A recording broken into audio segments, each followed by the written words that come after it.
দাম বাড়ালো মানছি না মুকেশ কেন কোম্পানি রিচার্জের দাম বাড়াচ্ছে মানছি না মানবো না তো কি কারণ রিচার্জের দাম বাড়ালো মানছি না মানবো না ও মুকেশ কোম্পানি তুমি রিচার্জের দাম কেন কমাচ্ছ না বলো আমার বেটার বিয়ে ছিল ওই যে তোমার এত টাকা খামতি পড়েছিল কি তোমার ব্যাটার বিয়েতে রিচার্জের দাম বাড়িয়েছো কেন আমার বেটার বিয়েতে 3 লাখ টাকা শর্ট হয়েছিল ওই জন্য।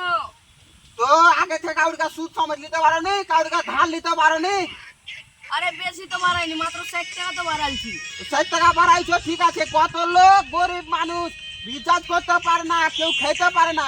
এখন 300 টাকা তুমি রিচার্জ করে দিয়েছো, আরে কেউ খেতে পায় না। তুমি কি বলো, কি বলছো রিচার্জের দাম কখন কমাবে বলো?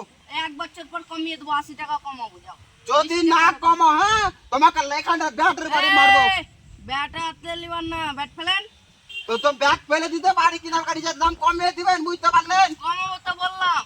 কত মানুষ খেতে পায় না, কত মানুষ রিচার্জের দাম বাড়াচ্ছে কেন? লোকের দেখে আমার লাভ আছে, আমি নিজে খেতে পাচ্ছি না পাচ্ছি এটা আমি বুঝবো। তুমি যে মারা যাবা, তুমি 10টা লোককে অফার দিলে না, তুমি যেদিন করে মারা যাও কত লোক আল্লাহকে তোমাকে দোয়া করবে, আর তুমি রিচার্জের দাম বাড়াচ্ছ।